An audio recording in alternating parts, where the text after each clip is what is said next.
Good day, everyone, and welcome. My name's Rudy Page, and I'm really pleased. Today we have Mr. Evans Calderon, MBE, for our WINDRUSH75 dialogue. So I'm really pleased indeed. Mr. Evans Calderon, MBE, sir, how are you today? Not too bad, thank you, Mr. Page. Thank you, thank you. You've had an illustrious career. So I'm just going to give everybody just a brief overview. You're a seasoned lawyer with decades of experience in government, legislation, private practice, specialising in conveyancing. You obtained your teaching certificate in 1948.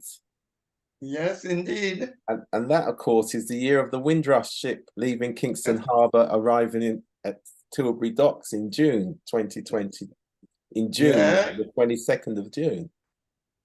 So that's excellent, excellent. So you've been a headmaster, administrative clerk. And then when you came to the UK in the 1950s, traveling on 1956 to be exact. 1956, okay. Traveling on a Italian ship. On an Italian ship by the name of Ascania. Okay, okay. And you worked as a bus conductor. Yes, indeed. Then your wife joined you later on, and then you went to North London to settle in Hornsey. In Hornsey. Yeah. Before Hornsey, I was at number 5 Kentish Town, Bartholomew Road. Okay, okay, all right. I know the area well. So your intention was to study law. So you were admitted to the English School of Law as a member at Lincoln's Inn. Yes, indeed. And you completed the bar examination in 1970. Yes. And was called to the bar in 1971. Yes, indeed. Okay, excellent, excellent. And then after a few years, you decided to return back to Saint Lucia. Yes, I decided to come back because my wife didn't like the English, the English attitude and so on. Yeah. So we decided to get back to Saint Lucia. Excellent. So you have had a long and successful political career, and of course, yes, awarded with an MBE for your contribution to law and politics. Yes, indeed. And you were secretary to the Saint Lucia Labour Party. Yes, for a long time. You've represented the government of Saint Lucia, and even at the constitutional conferences in 1970. Yes, indeed. That was in 1978. Okay. I went to London on the constitutional conference at Marlborough House. Right, right. So you seem to have held a number of ministerial posts within the government. Yes, I was Minister of Health in 1979, and then Attorney General later on. Right, excellent, excellent, excellent. And then you then later I went into private practice. Yes, yes, senior partner of Calderon Law and Estate Management. Yes, that's correct. And still today, you're still much sought after with your expertise and wealth of knowledge. Yes, I've been at it since on, and still going on at 94. I was going to say, it says here you're one of the youngest practicing lawyers in Saint Lucia. Yes, yes, I would say so. Okay, okay, excellent. No, you've done very well. So as the oldest practicing lawyer in Saint Lucia, maybe the Caribbean even. No, I'm not the oldest one. There is a colleague of mine in Saint Lucia by the name of Kenneth Maplazy. He is 1 month my elder, and he started to law a long time before me, and he's still in practice. Excellent, excellent. So let's move a little bit to talk about yourself now. So when you came to the UK in the 1950s, and you've already mentioned that there were some challenges, that's why you returned early. But what were the 3 most difficult challenges that you had to overcome? Well, if I tell you, my challenges started before I reached London, because I never traveled before, and the Kenya took 24 days from Saint Lucia to England. And we went through various islands, went to the Azores, went through Strait of Gibraltar, went through Barcelona in Spain, then Cannes in France. Then from there, we went over to Calais. Mm-hmm. And from there, I took the ferry to Dover. Okay. Okay. And at the port in Dover, there were so many Caribbean people. I was surprised to see that. Then my friends came to meet me, and I lived at an English lady by the name of Miss Kitchen at number 5 Bartholomew Road in Kentish Town. Then my first challenge was to get a job. I went to the railway getting a job, and I got training there for 3 weeks, and the station master was satisfied with me, and he had me to open the station at Brandon train station. I did that for 2 weeks, and I found from Kentish Town to Hendon, I could not go very early in the morning. So I told my station master that I couldn't do the job, and my friends introduced me to J. Lyons and Company. That's in Westminster. So I left the railway and I went straight to J. Lyons and Company. There I got a job, which was very good for me because I was, as a school teacher, I taught for 13 years in Choiseul, and I was some sort of, I would say, a disciplined person. So I had no problems there in getting the job at J. Lyons and Company. I was a stock control clerk, ordering all goods for J. Lyons and Company business in Westminster. From there, I was told I could get a job sewing, which would bring me more money. Now, my challenge was to leave Westminster and to go all the way. Don't forget, I was working then, I was living then at Kentish Town. Then I had to leave Kentish Town and go all the way to Catford in the east. Number 6 Lelyham Road in Catford. And every morning I had to go leave Catford and get to Westminster, which was very challenging to me because I didn't know much about London then. The first challenge was living at Miss Kitchen, because I was living with a friend there. And I was surprised to know that Miss Kitchen told me that she never drank water in her life because water had no taste. Now I got over that, and when my wife came up 1 month after me, I had to go and live in Westbourne Park, Westbourne Grove. And there we went to get a room,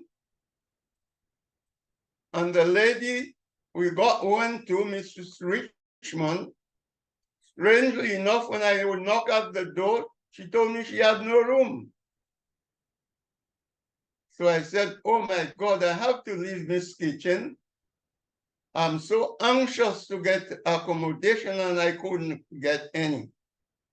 And my wife was under the porch. When she went back by the street, Mrs. Richmond saw her and asked her whether she was the one who wanted the place. And she said yes. And Mrs. Richmond rented to us straight away. And my first challenge, I think, was gone through.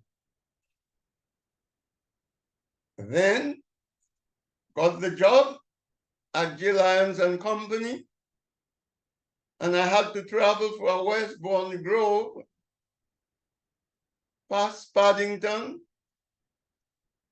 and I was glad every time I passed by St. Mary's Hospital to remember Dr. Fleming, because he was the one we learned in Saint Lucia who had invented the penicillin medicine. So that name was very, very well known to me. The next challenge I found in England was the life there was too inclusive, meaning you are all by yourself, except when you're at work. You enter into your bachi or your dig, and you are all by yourself. Whereas in St. Lucia and the Caribbean, we are very exclusive. We have neighbors, open doors, friends coming to you all the time, having parties at home, and so on. But I got over that because my wife brought my children over. I had 4 of them. We got over, and there was some sort of companion. So that again, that challenge we had of inclusiveness was gone because we're living as a family home. And most of the time, we lived at number 10, Tollington Park Road. That I think it is N4. And then I had my 2 other daughters who were born in Hanley Road, not very far from where we live. So these were the little problems, the little challenges I had. But I said with my family, everything was all right to me. But then I decided, well, I am not going to work all the time. I improved myself. I wanted to improve myself by studying. All right? Working and studying in England is not an easy matter.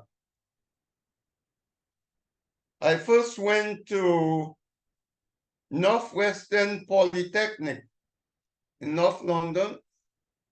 I understand that place is now a university. And there I was doing local government. Because when I was in Saint Lucia, I was the clerk of the village council, Choiseul Village Council. We call them maître de ville. That's how we call that position, maître de ville. In other words, you are the boss of the town. So when I went to Northwestern Polytechnic, the classes I was going to, it was 3 hours per session. I found it was not suitable for me because we spend half an hour waiting for our tutor, and the next half hour at the end of the class, we had to get our homework. So I felt I was wasting too much time doing nothing at the class. So what I did, I took correspondence courses from Rapid Results College. And there I was studying hardly whilst working. Then what happened to me again, the big challenge was to travel and so on. And mind you, I had to earn enough money for my children. Because at that time, I had 6 children to maintain. So I was told I could get a job at Chapel Street in the east. So I went there doing underpressing. Because during the time I was a teacher in Saint Lucia, after school days, my father used to send me to learn tailoring. So I got there, I got a job as an underpresser. Then J. Lyons and Company wanted me to return. And they didn't send my labor card to the Bannerman Brothers, where I worked as an underpresser. Then they offered me an increase in salary. So I left Bannerman's Brothers, the sewing job, or the sewing factory, and I went back to J. Lyons and Company. From J. Lyons and Company, I was not too happy there because the pay wasn't very good. And I was told I could make more money on the buses. So I left and I went on the buses. I stayed there for a little while and I got the job as instructor teaching new conductors. Good. I was very happy there, but I was told that you could get more money at the post office. So I went to the Angels at the Agricultural Hall, working on the custom side of the post office. And there I stayed until I went to do my full-time law degree at the School of Law. So my problems, my challenges, I say, went very well to me. And I think it is because of the training I had during my younger days and during the time that I was teaching. But the other thing that I did like was during those days, we had the Teddy Boys who were going around with bicycle chains and so on. And when the black people come off the station, they used to hit them with the chain. But as I said, it was a challenge, but I overcome that challenge by staying home, not going anywhere like some of the people do, going to the pubs, going to dances and so on. So I didn't have any confrontation with anybody. I had no problems with anybody whilst I was in England. Okay. And the advantage I had was being a school teacher, and the English was no problems to me. So that training that you received in Saint Lucia, then that's what helped you overcome many Yes, challenges. So what helped other me. aspects of Caribbean life would you say helped you overcome these challenges in England? Well, number one, the challenges in England, first of all, when I went on the buses, I got a scholarship to do trade unionism. And that helped me a lot because I could communicate with people. And I remembered my first MP for the whole way was a very big young man. He died young. And he was very fast speaking. And several times I met him. And he gave me some very good ideas about living in London. So I will say it was my discipline as a teacher. Mm-hmm. And I was always welcomed because being a teacher, we were under the direction of the Catholic priest. And I was always dressed up as a teacher with collar and tie. So when I went to England, I continued wearing my collar and tie at all times on the street and everything. So I was able to communicate with people I met. Okay. And my training as a teacher, I think, was the best that helped me to overcome my challenges in London. Okay, so after you sent for your wife and children, and then you had 2 more children in the UK, then you Yes. decided to return back to Saint Lucia. Yes. What really made you say, right, I'm taking everybody back to Saint Lucia? Well, I didn't take everybody back. Okay. I came down with Eugene Calderon, Kimberly Calderon, and Jessica Calderon, Jessica and Kimberly. 3 remained in England. My first daughter was married, and she was the one who was there with the other 2. Now, my reason for returning to England after I got qualified at the School of Law as a barrister. And as you know, barristers in those days, most barristers went to the courts. Now, I didn't know people who would give me work and so on. I didn't know any solicitors.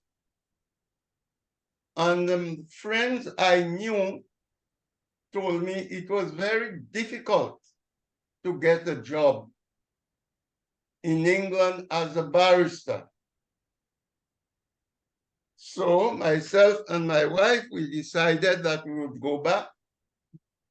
And I came back to Saint Lucia to assist in the development of our island country, which I'm doing up to now. So you're an I have no regrets that I returned. And I can hold my own. And I thank God for that. Absolutely. You were an MP for over 2 decades, rising up to... I was from 1974 to 1992. So having come back to Saint Lucia and the lived experience in England, what did you then find, or did you find a difference in the culture when you got back to Saint Lucia? given that when I now got back to Saint Lucia, of course, I could mix very easily. Because as I told you, I taught for some 13 years. And I had a lot of friends, a lot of people I taught. My ex-colleagues as teachers. So it was not difficult for me to mix because I'm home again and I came back elevated from teaching to being a barrister. And my first job was, when I returned home, to be deputy registrar in the High Court. So I got well-mixed people, and I settled very, very quickly. That is why in 1974, I was elected to Parliament. Okay. So you were awarded an MBE during the in your 80s. So what would you say are the most defining moments of your legal career? The most defining one, I would say, in my legal career, whilst practicing, I became an MP. And my first job overseas was in Guyana, when a young man who was an engineer from Saint Lucia, he drowned in Guyana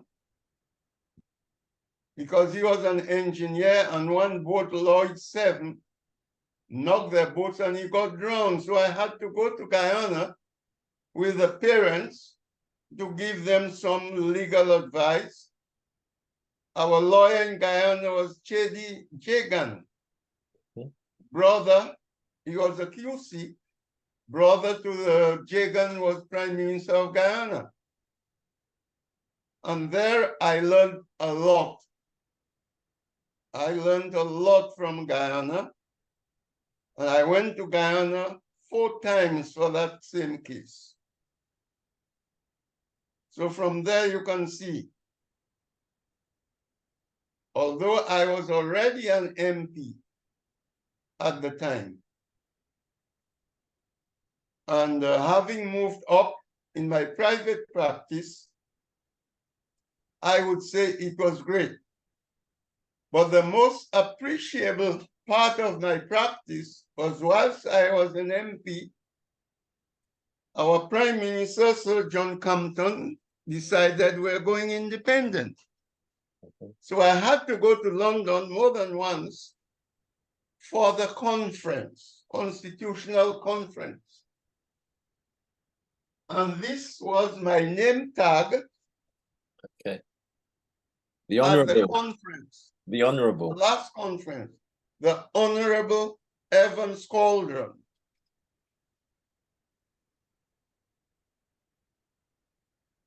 Excellent. That was an honor to me, and so on.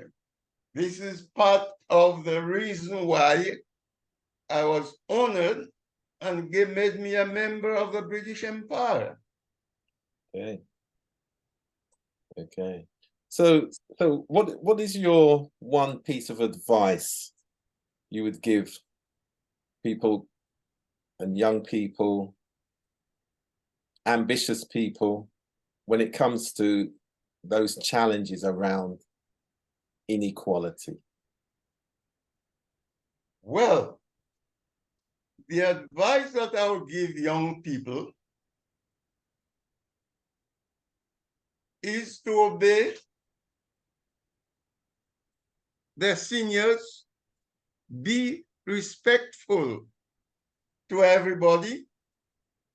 If you disagree, you have to learn to disagree. And I would tell them to do unto others what they would want done to them. You know, when I grew up, again, the discipline You couldn't pass an adult, a mature person, you know, without greeting the person. You would not use offensive language in the presence of your seniors. But this is becoming the practice now with our young people. You hardly had violence.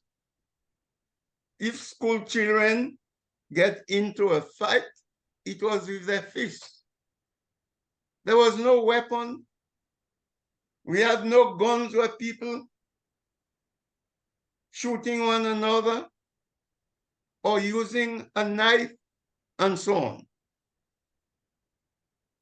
People have disagreement, but I would tell them they must learn a solution. The solution is not violence. That is the advice I would give them. Okay. And furthermore, I would always tell them, don't stay at that rung of the ladder all the time. Of course. Try to get to the higher one. Have some ambition. Exactly. So finally, when will the Honourable Evans Calderon retire?